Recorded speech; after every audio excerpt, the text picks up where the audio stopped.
Nikukaribishe mpendwa katika hatua ya 23 ya kukua kiroho. Hatua hii inasema mbaraka wa ndoa. Mbaraka wa ndoa. Moja ya kitu ambacho kitakusaidia sana kukua kiroho ni kuchagua kutembea katika mpango wa Mungu wa ndoa ambao waliuasisi katika bustani ya Edeni. Lakini sasa watu walio na Mungu wanaoa na kuolewa, wanamiliki familia. Watu wasio na Mungu nao pia wanamiliki familia. Iko wapi tofauti? Hii wapi tofauti? Nyumba inaweza kuwa ni mahali penye furaha sana, lakini nyumbani hapo hapo panaweza kuwa ni sehemu penye huzuni ya kutisha na maumivu yasiyovumilika. Katika somo la leo tutakwenda kuangalia Mungu alimuumba mwanadamu na akampa baraka hii ya familia. Na baraka hii ya familia imekuwa ni baraka kwa kila mtu ambaye anaamini katika mifumo ambayo Mungu amemwekea mwanadamu. Lakini kuna vitu ambavyo vinaambatana na baraka hii ambavyo mwongozo wake umetolewa katika maandiko matakatifu. Vitu ambavyo watu wengi kwa kuto kuvizingatia vimesababisha ndoa imekuwa ni kama jiko lenye moto unaowaka na kuchoma mioyo ya wanandoa. Kwa ili upate kukua kiroho, kwanza heshimu mbaraka wa ndoa. Ishi katika vigezo na taratibu ambazo Mungu ameziweka. Maisha yako yatakuwa ni ya amani sana. Kabla sijasema kuhusu ndoa au baraka hii nzuri ya familia, niseme mambo machache. Ukitumia muda mwingi sana kusikiliza waliofeli katika ndoa, ambao hawatoi sababu za kufeli kwao, utajikuta tayari hata kabla hujaingia kwenye ndoa umeshafeli. Lakini ukitumia muda mwingi kuangalia hivi Mungu alipanga nini na ametoa makatazo gani na vipengele vipi vitanisaidia nikastawi katika mahusiano ambayo nimeanzisha bila kumkosea Mungu, utajikuta umechota baraka zile ambazo Mungu aliziweka alipomuumba mwanadamu.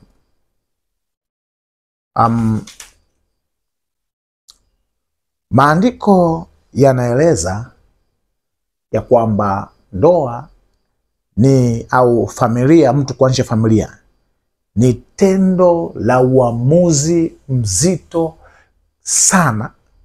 Ukiacha uamuzi wa mtu kumpokea Yesu Kristo wa Bwana na Mwokozi wake, uamuzi wa pili ambao ni mzito sana ni uamuzi wa kumchagua atakaye kuoa au utakayeolewa naye. Uchaguzi wa mwenzi wa maisha ni miongoni mwa uchaguzi mzito sana ambao una mark U-turn ya maisha yako. Wengi waliposaini karatasi ya mkataba wa ndoa walikuwa wanasaini karatasi ya kufeli kwao kabisa kwenye maisha. Na wengine waliposaini karatasi ya mkataba wa ndoa, makubaliano ya ndoa, siku hiyo ilikuwa ni siku ya kusaini mkataba wa mafanikio yao yote kwenye maisha yao yaliyobaki hapa duniani. Na maanisha mafanikio ya amani, mafanikio ya kiroho, mafanikio ya kimwili, mafanikio ya kiuchumi. Na ndio maana miongoni mwa jambo ambalo kama ni Mkristo ambaye unataka kuishi katika ukomavu wa kiroho unapaswa ulifanye kwa maombi mengi ni mchakato wa kumpata mwenzi wa maisha. Kama ulikuwa unaomba mara moja kwa wiki au mara moja kwa siku, unapoasisi mchakato wa kumpata mwenzi wa maisha, inakupaswa uombe zaidi ya mara 3 kwa wiki, kwa siku. Maana ni tukio ambalo linakwenda kuamua hatima ya maisha yako.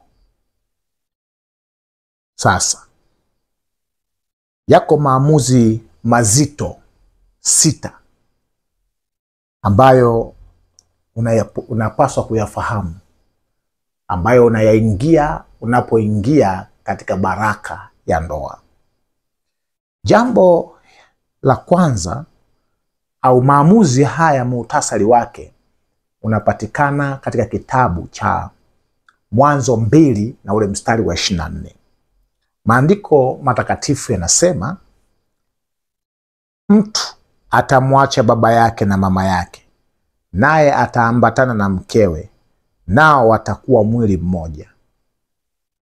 Kwa sababu hiyo, anasema kwa sababu hiyo mwanaume atamwacha baba yake na mama yake, naye ataambatana na mkewe, nayo watakuwa mwili mmoja. Siku moja nilihudhuria kwenye ofisi moja ya mchungaji. Tulikuwa tunaongea, tunapiga story, lakini nikapenda vitabu ambavyo vilikuwa katika ofisi yake. Nikasema ngoja nitafute kitabu kimoja ambacho nitakipenda nikiazime, alao nikakisome. Jambo la kushangaza, nikagundua 90% ya vitabu vilivyokuwa pale vilikuwa ni vitabu vinavyohusu masuala ya familia, ndoa na kutatua migogoro ya kindoa na kifamilia. Nikamuuliza kwa nini, akasema miongoni mwa eneo linalosumbua katika waumini wake ni eneo la ndoa. Na ngoja nikwambie, adui anajua akikuvuruga kwenye ndoa hana haja ya kuhangaika na maombi yako, amevuruga mifumo yako yote. Ndio maana nimesisitiza, kama kuna eneo ambalo unapaswa kujitoa kwa Mungu na kwa umakini mkubwa, ni eneo la kumpata mwenzi wa maisha. Sasa kutoka katika mstari wa Mwanzo 2:24 anapotoa kanuni ya mwanaume kumwacha baba yake na mama yake, naye kuambatana na mke wake, anasema na wao watakuwa mwili mmoja. Yako mambo 6. Jambo la kwanza ni kuachana. Jambo muhimu katika uhusiano wa ndoa ni kuacha kuwa tegemezi kwa wazazi kimwili na kihisia. Hata kama ni uchumi, watakuwa wanasapoti. Biblia inasema ili iwe ni ndoa, lazima mwanamume akate connection ya kiutegemezi wa kihisia na wa kimwili na baba yake na mama yake. Kimsingi wote, mwanamke na mwanaume, wanakwenda kutengeneza taasisi nyingine mpya ambayo CEO, bosi mkuu wa taasisi hiyo ni mwanamume, na ile sema katibu mkuu wa taasisi hiyo ni mama. Maamuzi na ushauri wote utakaotoka ukija kwenye hii taasisi ni ushauri tu ambao inabidi mkae chini, muutafakari, lilo jema mchukue. Ingine nasema wazo lako ni jema sana, lakini napenda tu kukutia moyo mtu wa Mungu, hatutalifanyia kazi, maana tayari tuna mengine ambayo tayari tumeamua, ambao kwa sasa Mungu anatuonyesha kwamba haya ndio bora sana. Jambo la pili, ukiacha swala la kuachana na mifumo ya kimahusiano ya awali ili uingie kwenye mfumo mpya wa mahusiano na mwenzi wa maisha yako. Jambo la pili ni kuambatana. Kuambatana, neno lililotumika na kutafsirika kama kuambatana, amesema naye ataambatana naye, linamaanisha kupatana au kufunga au kuungana au kushikilia. Sasa basi, likiwa kama nomino linaweza kutumika kumaanisha kuunganisha vyuma kwa risasi. Yaani unapoona mtu anachomelea chuma, anachukua flat bar moja na flat bar nyingine au nondo mbili, anaziunganisha na kale kadude kanakowaka moto, ile risasi, vinakuwa kitu kimoja. Hiki ndicho kinapaswa kutokea unapoamua kumwoa huyo dada, unapoamua kuolewa na huyo kaka, unapoamua kujenga familia. Kiasi kwamba hakuna namna unaweza kuwatenganisha hawa wawili mpaka umewaharibu. Ndio maana Yesu alisema aliwatenganisha aliwaunganisha Mungu, mwanadamu asiwatenganishe. Maumivu makubwa watu wanatembea nayo ndani ya moyo ni kwa sababu ya kujaribu kutenganisha kile ambacho Mungu amekiunganisha. Kwa hiyo unaposema kuambatana, manake ni kushikamana, kuwa pamoja sana. Wako marafiki zangu waliwahi kuniambia, baadhi ya watu wa Mungu, ya kwamba migogoro ilipamba moto sana katika familia zao baada ya kuacha ule ukaribu waliokuwa nao sana na wenzi wao. Na bahati mbaya sana, kwa sababu ya ukosefu wa maarifa miongoni mwa wanafamilia, wanaanzisha mchakato wa kumkimbia mwenzake. Kimsingi, dhambi iliingia ulimwenguni, mabalaa yaliingia kwenye familia ya kwanza baada ya shetani kukutwa anaongea na nyoka baada ya kuongea na mume wake. Alikuwa ukaribu na majoka na vitu vya ajabu baada ya kuwa na ukaribu na mume wake.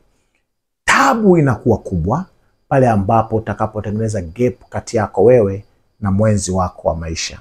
Kwa jambo la pili, Biblia inasema ambatana. Jambo la tatu ni fanya agano. Unajua, ndoa sio tu cheti, sio tu mkataba. Familia umeingia covenant, agano. Na kimaandiko agano itumika kwa ajili ya makubaliano yanayoandamana na ibada na ya kukubana sana kuliko mengine yoyote yaliyojulikana katika maandiko matakatifu. Yaani ukisikia ndoa sio mkataba, ndoa ni agano. Kibiblia agano ilikuwa ni makubaliano yaliyoshikana sana kiasi kwamba ni ya hadhi ya juu kuliko makubaliano mengine yote, ambayo makubaliano hayo yanatiwa sahihi na mamlaka iliyo nje ya mamlaka ya binadamu. Inaweza kuwa ni mamlaka ya adui Ibilisi. Ndio maana nasema mtu ameingia agano na ufrimason, ameingia agano na mashetani, na huyu ameingia agano na Mungu. Kwa ni mapatano ya viwango vya juu sana. Ili ukue kiroho, utakapoamua kuambatana na mwenzi wako, amua kufanya agano lilo shikamanifu kuliko maagano yote. Angalia anavyozungumzia kuhusu agano. Kitabu cha Malaki 2 mstari wa 14. Lakini ninyi mwasema, ni kwa sababu gani? Ni kwa sababu Bwana amekuwa shahidi kati ya wewe na mke wa ujana wako uliyemtenda mambo ya hiana, angawa yeye ni mwenzako na mke wa agano lako. Mwanamke na mwanamume mnapoamua kuingia katika uhusiano wa kuitengeneza familia, mmeingia katika agano, mmeingia katika mkataba wa kiwango cha juu sana, ambacho miongoni mwa signatories wa mkataba huo katika ulimwengu wa roho ni mfalme wa wafalme na Bwana wa mabwana, Mungu wa miungu, Mungu wa mbinguni. Sasa usije ukaleta uchokozi, usije ukaleta masiara kwenye agano ambalo umeingia. Maana Biblia inasema wawili wawezaje kutembea pamoja isipokuwa wamepatana? Kwa mke na mme ni mapatano yenye mkataba wa viwango vya juu sana. Ndio maana anapiga marufuku kumtenda kwa hiana, kumfanyia hila mwenzi wako, kumtafutia sababu mwenzi wako. Ukisoma Mithali 2 inazungumzia kitu hiki. Kitabu cha Mithali 2 tasoma mstari wa 16 na 17. Anasema,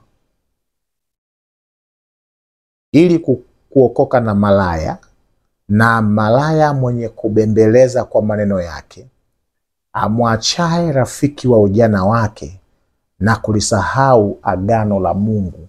Anazungumzia kuna vitengo vya wanadamu wanaoitwa malaya, watu wenye maneno wenye ushawishi wa viwango vya juu.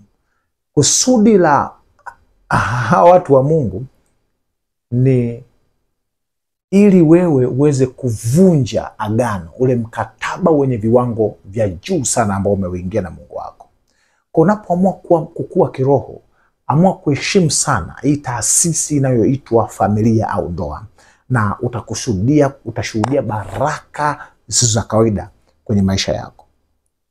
Jambo la 4, Biblia inasema, na kuhusu hapa kwenye agano niseme kitabu cha Mathayo 19:6, ndio maana Yesu akasema, basi aliyewaunganisha Bwana Mungu mwanadamu asiwatenganishe. Ndio maana mchungaji hawezi kutenganisha ndoa ambayo imefungwa kwa mikataba hii ya kiungu. Anaweza akasema kisiasa, mahakama haiwezi kutenganisha. Wengi wanaamini wametengana, lakini mbinguni panahesabika ni mme na mke. Wengi wanaishi wakiwa wameolewa na mwanaume mwingine baada ya kuachana ule wa kwanza, na mwanamke mwingine umemuoa baada ya kuachana ule wa kwanza, lakini kule mbinguni inahesabika nyie ndoa mme na mke, na huku mnachokifanya ni kuzini tu. Ndio maana inashauriwa usiingie kwenye ile taasisi bila kuumiza magoti na kusujudu mbele za Bwana muda wa kutosha, ili upate mtu ambaye mwisho wa siku mtasaidiana kufika mbinguni. Na niseme hivi, jukumu au sababu namba 1 ya Mkristo kuoa au kuolewa ni ili wewe na huyu mwenzi wako msaidiane kufikia viwango ambavyo vitawasaidia muokolewe mwende mbinguni. Kama mwenzi wako hili jukumu hayupo, muombe, maana ndio jukumu nambari 1 kwa mtu anayepanga kwenda mbinguni. Lakini jambo lingine nasema namba 4 ni kuwa mwili mmoja. Kuacha na kupeana agano la kushikamana kuzaa muungano wa ajabu. Hapa kuna umoja katika maana halisi. Yaani wanandoa wanatembea pamoja, kusimama pamoja na kushirikiana pamoja. Mwanzoni umoja unamaanisha muungano wa kimwili wa ndoa, lakini zaidi hapa vile vile unajulikana kama mshikamano wa karibu wa kiakili na kihisia ambao unafungamanisha watu kimwili na kiroho. Yaani kunakuwa na, Mungu anataka wewe na mwenzi wako mfikie kiwango cha umoja wa juu sana wa kimwili na kiroho na kihisia kuliko kuwa na umoja na kiumbe mwingine yoyote ulimwenguni. Wako watu leo wakuto kujua walichokiingia ni nini. Wana umoja mkubwa sana na wazazi wao kuliko mume au mke wake. Ni kosa kwa Mungu. Una umoja wa viwango vya juu na wafanyakazi wenzako kuliko mume au mke wako. Ni kosa. Kiwango cha juu cha umoja kinapaswa kuwa ni kati yako wewe na mume au mke wako, na sio rafiki yako, mfanyakazi mwenzako, majirani, ndugu. Hapana. Unaposema kuwa mwili mmoja inamaanisha kutembea pamoja. Amosi 3:3 anasema, je, watu wawili waweza kutembea pamoja isipokuwa wamepatana?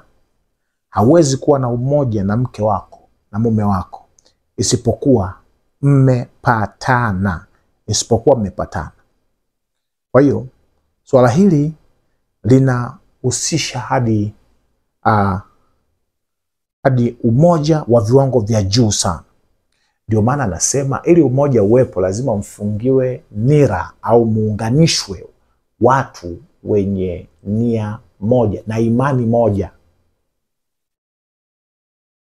Biblia inasema kitabu cha Korintho wa pili 6:14-16 anasema, msifungiwe nira pamoja na wasioamini kwa jinsi isiyo ya sawasawa, kwa maana pana urafiki gani kati ya haki na uasi? Tena pana shirika gani kati ya nuru na giza? Tena pana ulinganifu gani kati ya Kristo na Beliari? Au yeye aaminie ana sehemu gani na yeye asiamini? Tena pana mapatano gani kati ya hekalu na Mungu na sanamu?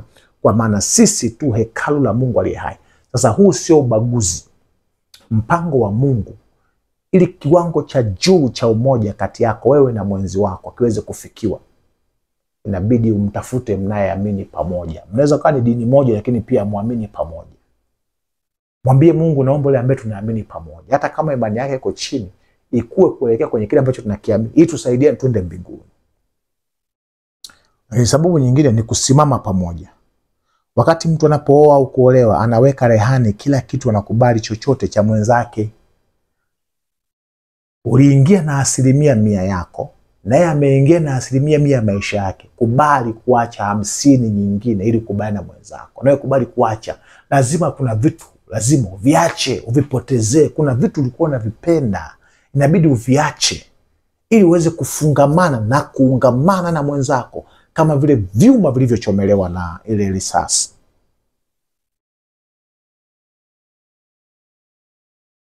Lakini pia niseme nini? Kwamba kuwa mwili mmoja humaanisha kwamba watu wawili wanakuwa kitu kimoja kabisa katika mwili, nafsi na roho, na bado wanabaki kuwa watu wawili tofauti.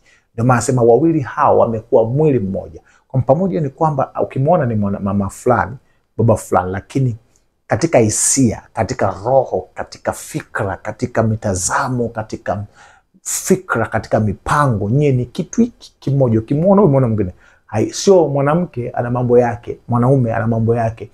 Akikutana huko anaongea, huyu anaongea. Yaani mnakuwa kitu kimoja kile kile. Na ndio maana inafikia kiwango hata sura mtafanana. Kiwango cha juu kabisa cha umoja. Lakini umoja, anaposema mmekuwa mwili mmoja, umoja kwa maana ya kujamiana, kushiriki mbaraka wa tendo la ndoa. Adamu akamjua mkewe, naye akapata mimba. Mwanzo 4 mstari wa 1. Inacholeta umoja kingine kati yako na mwenzi wako ni mbaraka huu bora wa kushiriki tendo la ndoa. Katika hili usishiriki na mtu mwingine yoyote asiye mke wako au mume wako. Maana hapo utakuwa umealika mgogoro ambao unakwenda kubomoa msingi wa umoja wako na mume wako au na mke wako. Tendo la kujamiana ndio jambo linalowaunganisha kwa karibu kimwili zaidi kuliko mengine yoyote. Linaashiria ukaribu ambao wanandoa wanaweza kuwa nao kihisia na kiroho pia. Hebu katika hili tusome kitabu cha Mithali 5 mstari wa 18 mpaka 19. Anasema hivi: chemichemi yako ibarikiwe, nawe umfurahie mke wa ujana wako. Anasema ni ayala apendezaye na paa apendezaye, maziwa yake ya kutoshe siku zote. Na anasema na kwa upendo wake ushangilie daima. Unapaswa kushangilia na mke wako kwenye katika tendo la ndoa. Uyafurahie maziwa ya mume wako na mke wako. Mwe kitu kimoja, mfungamanishwe. Huu ndio ulikuwa mpango wa Mungu wa mtu kuingia katika agano la ndoa.